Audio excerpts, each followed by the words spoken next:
7:14 Biblia inasema,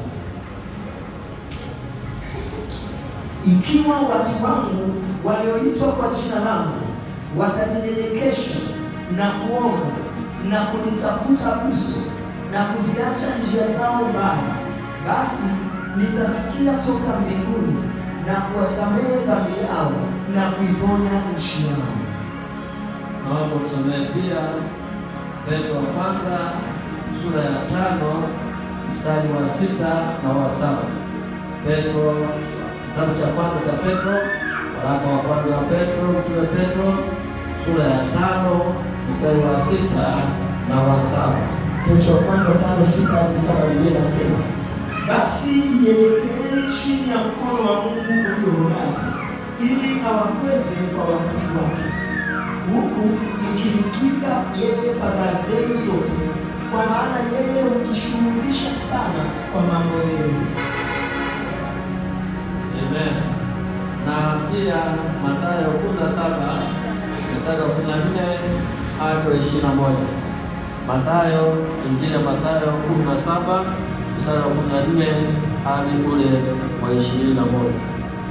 Mathayo 17:14-21 Biblia inasema, nao walipofikia mkutano, mtu mmoja akamjia akampigia magoti akisema, Bwana, umrehemu mwanangu, kwa kuwa ana kifafa na kuteswa vibaya, maana mara nyingi huanguka motoni na mara nyingi majini.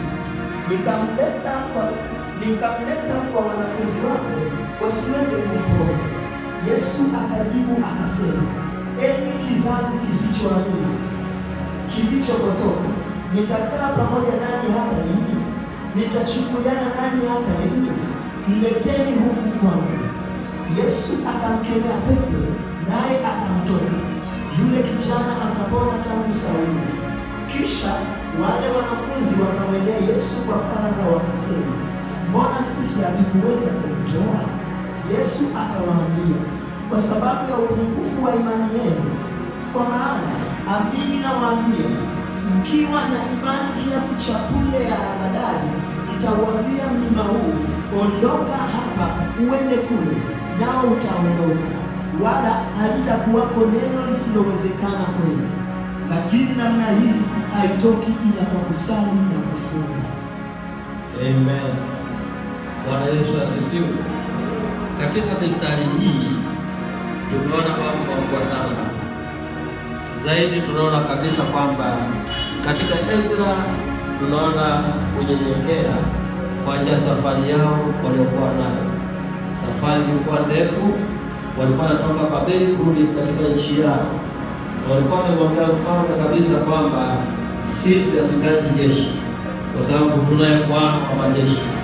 Lakini walifikia mahali katika hapa, yule kiongozi Ezra akasema, sasa hapa lazima tuhitaji msaada wa Mungu, maana tunapopita ya hatari, kuna majambazi, kuna watu wakatili, kuna watu wananyang'anya watu mali zao, na sasa tunao watoto wadogo na tuna mali zetu. Nini cha kufanya? Tuchukue hatua ya kufunga na kuomba.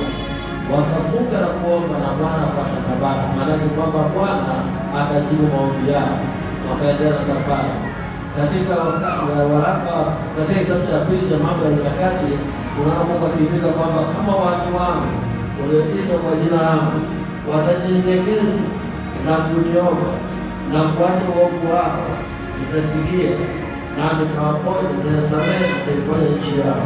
Nchi yetu ni gonjwa, inahitaji uponyaji. Bwana Yesu asifiwe sana.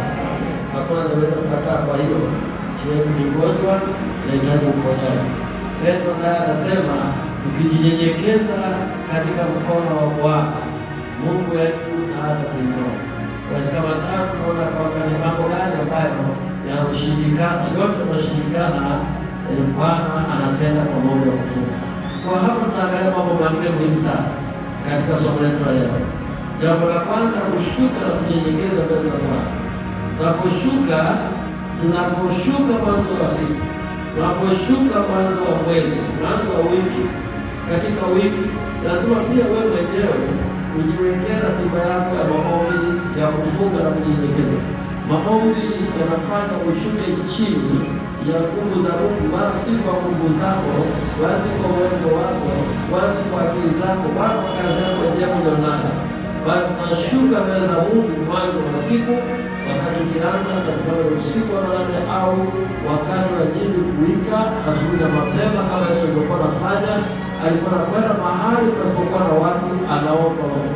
Kwa kuna maombi ambayo unajiwekea kwamba mimi kuanzia saa 9 mpaka saa 10 au mpaka saa 12 nitaomba. Kuna maombi unasema mimi nitaomba saa 10 mpaka saa 12. Kuna wakati ambao unasema kwamba nitaomba saa 6 kulingana na mapambano yako na makubwa. Kama una mapambano makubwa, anza kuomba saa 6 mpaka saa 9. Tatizo shida tunazo, lakini tuwa vipi sana kuomba. Ndio tatizo tunalo. Kuomba hatutaki, lakini matatizo tunayo huko. Hapa hatutatoka wala tutapenda. Kwa hiyo unakuwa na wakati wako huo. Lakini pia tunaweza kwamba unaposhuka unaweza kujiwekea pia ukaweka hata mwanzo wa mwezi. Kwa mfano, kama kanisa tukiweka kwamba mwanzo wa mwezi unapoanza tunakuwa na siku 3 wote na kufunga bila kula na kunywa siku 3 na tunakutanika mahali kwa kuomba. Hata kama tuweke ukutana saa 12 mpaka saa 2 za usiku, tunakuja hapa kuomba kwa siku 3 ambayo tunaweka kwa ajili ya Bwana. Tunaamini kwamba mabadiliko yatakuwepo kubwa. Bwana Yesu asifiwe sana. Lakini tatizo ni kwamba watu na shida kile kwamba wataki. Hata kama Mungu anakulazimisha kufanya kitu kufanyike, hapana. Tunafunga kwa kunyenyekea ili Bwana atuinue. Tunafunga kwa kunyenyekea ili Bwana aondoe makwazo yaliyoko mbele yetu na mambo mengine magumu tunayokabili. Hiyo ni sehemu ya kwanza ya unyenyekevu. Tunanyenyekea mbele za Bwana ili Bwana aliponye taifa letu. Unajua tumebakia mapambano hapa na pale, lakini hatuna muda mzuri sana wa kuweza kuombea serikali zetu, kuweza kuombea rais wetu, kuweza kuombea watendakazi wenzake, kuweza kuombea nchi kama nchi. Lakini tatizo lake ni kwamba kanisa limefikia mahali tena linaingia kwenye siasa. Hiyo ni sehemu ya kwanza kunyenyekea. Lakini sehemu ya pili ambayo tulizungumzia pia, tunafunga ili kupata neema, yaani kupata uwezesho wa kimungu ambao utatusaidia katika mahitaji yetu, utatusaidia katika ambayo tunataka. Tunafunga ili tupokee upenyo wa Mungu. Unafunga ili kupenya milango, kufungua milango iliyofungwa mbele yako, ili ufunguliwe milango yote ifunguliwe na kuomba. Unafunga na kuomba ili kuyashinda mambo fulani ambayo yamekuinukia. Kuna mambo fulani ambayo yanainuka na huwezi kuyaweza kwa akili zako mwenyewe, lazima uchukue hatua ya kufunga na kuomba. Huwezi kutumia nguvu za mtu mwingine kwa ajili ya kupenya upenyo wako unaotaka kuweka. Na ndio sababu unaona kwamba unaona mahali pale ambapo hao wanafunzi wa Yesu tunaona mtu alileta kwao mgonjwa wake ambaye kwanza akazua kifafa, lakini hawa vijana walikuwa pamoja na Yesu wakashindwa kumponya. Na kwa nini walifanya hivyo? Walitegemea nguvu za Yesu peke yao. Na ndio kwa Yesu anawaambia kwamba yule mtu anapofika naye anawaaibisha mbele za Bwana hao wanafunzi wake. Mbele za Yesu mwenyewe anasema, mtoto wangu wa kifafa nimeleta kwa wanafunzi wako wameshindwa. Yesu akasema, sasa kizazi hiki nitakana mimi mpaka lini? Ina maana kwamba aliwaamini kwamba wanafunzi wake wanaweza kasimama wao kama wao wakafanya kazi. Hawezi kutegemea maombi ya mtume ya kutoka kwenye shida yako. Huwezi kutegemea maombi ya nabii ya kutoka kwenye shida yako. Huwezi kutegemea maombi ya mchungaji wako ya kutoka katika sehemu yako. Ndio wote anahusika kwa sehemu fulani na anapatikana hapa ambapo na shida wanahitaji watu hao. Lakini kitu cha kwanza, wewe kama wewe unachukua hatua gani? Unajua ndio maana sasa hivi watu pale sisi sana kama ni masali sipani mafundisha wanakimbilia kwa manabii kwa ajili kupata maji, ukaendeka mafuta na nini. Tatizo ni uvivu wa kuomba. Lakini kama tukichukua hatua hii ya kufunga na kuomba, tunapokea mafuta laini, mafuta mabichi, fresh anointing kutoka kwa Bwana. Bwana Yesu asifiwe sana. Hatutahitaji maji tunatumia neno. Hatuhitaji mafuta, tunaye Roho Mtakatifu. Hatuhitaji chumvi, tunaye Bwana mabwana ambaye anatupa ushindi. Bwana Yesu asifiwe. Lakini kanisa la mwisho wa siku za leo limekuwa vivu kuomba. Unapofunga na kuomba, unajenga imani yako, unajenga neema, unajenga uwezesho. Unapofunga na kuomba, unaweza kuwa unapata nguvu. Hata ukiletea mgonjwa, unaweka mkono juu yake, mgonjwa anapona kwa jina la Yesu. Haleluya. Hao watoto wanafundisha sana siku na walimu wao, wengi wanapata nguvu hizi. Kuna mmoja alikushuhudia wake kwamba mama yake kwa mgonjwa sana na hawezi, lakini mtoto akasema, mama, ninakuombea leo, napenda kuombea. Akaweka mkono juu yake, akakemea, pepo ikalipuka na akadili toka pepo neno ikaondoka, na mama yake akawa mzima. Ndio mtoto. Bwana Yesu asifiwe sana. Unafanya kazi kama ofisi, hasa mabinti, unakuta bosi anakunyanyasa, anataka mapenzi, analeta mambo mengi na kufukuza kazi. Zama katika Mungu, ambia Bwana, ili Bwana sitaki huyu bosi hapa na hamu, na muhamisha leo kwa jina la Yesu, na nakwambia tahama kwa jina la Yesu. Ataka sitaka tahama kwa jina la Yesu. Hakuna kulalamika, wewe mchana nisumbua hapo jirani, ninafanya wala huna haja kusema naye, wala huna haja kuongea naye. Wewe zama kutafuta nguvu za Mungu. Na hivyo tunasema hapo na kumiliki kwa jina la Yesu. Kwa kazi zake zote na zifundike, kazi zake zote zifanye kazi. Wewe mikoba yako wewe, hadi kulalamika naye, wala kulalamika wewe, adibu nguvu zake. Zile nguvu zake zikiandika zote, zikiisha zote, atanyosha mikono mwenyewe, atafunga milango mchana, baba wewe mpaka rokana na kushukuru. Haleluya. Unafanya kazi kama leo, unajua sikiliza kwa mimi. Watu wengine tunapata kwa hivi tunalilia. Umeenda umeweka genge lako mahali, au umeweka mahali unauza chakula chako. Majirani zako wako hapa, watu ndio wanafanya wao hapa. Au sitana wanapenda, wanataka uondoke kuzuia kupata wewe. Kwa hiyo kuna wengine wanakuja kwa kweli, anakuja anachukua udongo wako pale. Anachukua mchanga hapo ambao tunafanya biashara. Anakwenda kuzindika. Baada ya kuzindika, ulikuwa unauza sana kuliko wao. Unashangaa chakula chako unauza sana mbili kwa sana. Sasa wako nini kwanza kafura kwa wako. Sasa ndio ile biashara. Maombi yenyewe ya kuchemsha kama chai. Unafanikiwa. Lakini pale bafu utasimama wewe kama wewe. Unafika mahali pa unasema nakanyaga na kumiliki. Nakanyaga na kumiliki. Nakanyaga na kumiliki. Huko pale wanakwenda unafagia, lakini kabla unaanza kazi yako, lakini kumbe unakanyaga na kumiliki, unakanyaga na kumiliki. Hakuna atakayefanya mjanga, hakuna atakayefanya chochote. Matokeo yako wao wenyewe ndio watakula hasara, na watasema kama kuja kwa korokoro. Leo tunasema kwamba jamani, korokoro amepanga nyumba yako na inaleta shida. Kwa nini? Leo unakuta mle ndani unayakamata, unayafunga, unayaharibu, unabariki chumba. Usimiliki nyumba yote nzima, si hapo hapo. Wewe miliki chumba chako. Bwana Yesu asifiwe sana. Bwana sana nyumba yote na nje yake, wewe uko nyumba nyingine wewe. Miliki chumba chako. Mtumishi mmoja alisema alikuwa kwenye hoteli moja, akaanza kuombea nyumba hoteli yote ile ile. Akaamka, choo kimepasuka, maji moja imejaa ndani. Sasa imetokea wewe ili uweze kumiliki yote, miliki chumba chako mwenyewe ulichoingia. Bwana Yesu asifiwe sana. Miliki eneo lako mwenyewe. Haleluya. Watu kuona ni jinsi gani ambavyo tunashindwa kutumia mamlaka tulizonazo kwa sababu ya kuweza kupata Mungu. Haleluya. Kwa kwamba utapata nguvu ya kutamka jambo na likatendeka. Haleluya. Bwana asifiwe. Kuna wengine kama wanawake wafilizi. Kuna wanawake wengine wafilizi kweli. Unampatia hapa kwa sabuni, mara kwa kitu hiki, mara kwa kile pale, hata kwa nini na mkono unaweza kupata pesa kwa watoto, ndio unapata ufilizi tu. Sasa unakuta kwamba binti zake zimeshuhudiwa, bado wako kwenye urafiki, bana sema sina nywele za 30. Ndio bana sema inaanza hivi. Utafikishana wapi? Hao ndio wanapata tatizo la mambo ya 40. Wanataka hali hata kwa mchungaji wa jamii. Hii shida. Bwana sifiwe. Ukiona umejiita mchunga na anaanza kuomba vitu vingi sana, mtache. Utake kwa kufanya. Wewe ndio unachukua mapiza kwa mengi kwa kawaida. Wewe pembeni.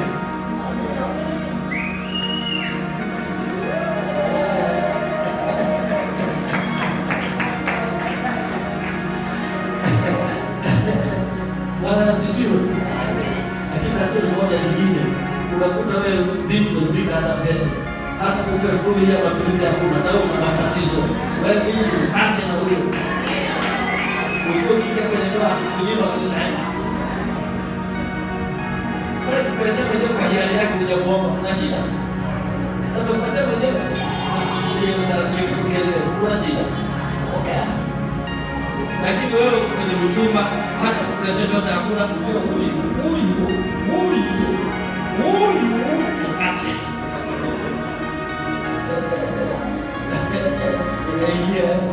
Lakini hiyo haitoshi kama kwenye maombi. Bwana sifiwe sana. Ukitaka kwenye maombi Mungu atakupatia mume mwema au mke mwema. Haleluya. Yesu jana wana wakati tunatoa masikio changia. Ndio kama tunasema mimi nimeshukuru.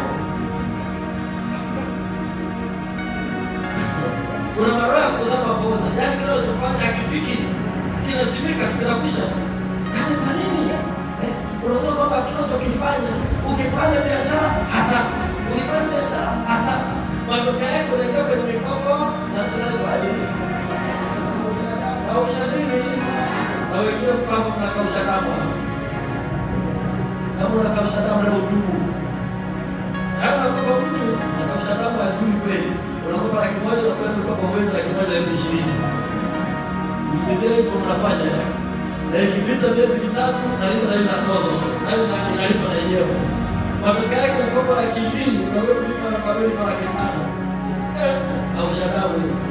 Usiishi maisha ya Yesu. Ishi maisha ya kutegemea mtaji wako, kutegemea pesa ulionayo, ikimalizia kwa hiyo ile unayo. Acha kausha damu na ukaone na kwa hiyo ile kwa magoti kwamba hapana, kausha damu sitaki kwa jina la Yesu. Nataka nitumie mali hiyo ya kwangu mwenyewe. Haleluya. Haleluya.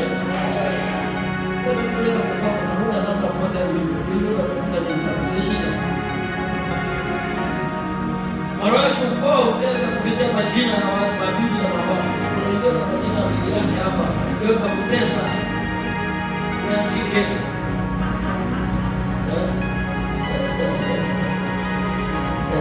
Unajua ndio masalu. Masalu manake anatoka na ndio ndio alikufa kazini. Wanataka kuja ndio masalu. Au utakuwa masalu mbele mchana. Ndio haya ndio sana. Hayo kwa ulikuwa na sasa kwenye mitandao kama majina. Unataka jina unajua ni kwa nani anaitwa. Unajua kwa nini? Sawa, chagua mtaki wa jina. Ukipata jina ndio mbele. Ndio mbele jina. Bwana sifiwe. Unaweza kuona mtoto wa Yohana, kumbe Yohana mwingine alijibu jina la kwa ni kama jina la Thomas. Na mdogo wako ni Thomas. Ishi kama Thomas. Ishi kwa kweli. Lakini kwa kila asili yake kwa ndani. Kwa hiyo asipojua kuna roho zingine za kufuatilia. Kuna roho Kristo anafuatilia. Kuna magonjwa na tesa kufuatilia. Mtu anaweza anaonewa tu na washirikina. Usiogope sana kwenye roho ya kufunga. Nafsi na 8 mstari wa 6 tuonyeshe kwa faida kufunga nini? Tusome mstari. Mstari wa 8 mstari wa 6.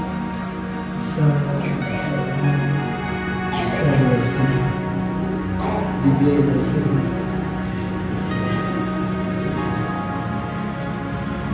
je, saumu niliyoichagua sio ya namna hii? Kufungua vifungo vya uovu, kuzilegeza kamba za mimba, kuwaacha huru walioonewa, na kwamba uvunje kila dhuluma. Lazima unapofunga, lazima ufungue vifungo vya uovu, kuzilegeza kamba za mimba, kuwaacha huru walioonewa, na kwamba uvunje kila dhuluma. Bwana Yesu asifiwe sana. Tunasoma Wakorintho wa kwanza 17:8 na 9. Wakorintho wa kwanza 19. Wakorintho wa kwanza sura 16 mstari wa 8 na 9.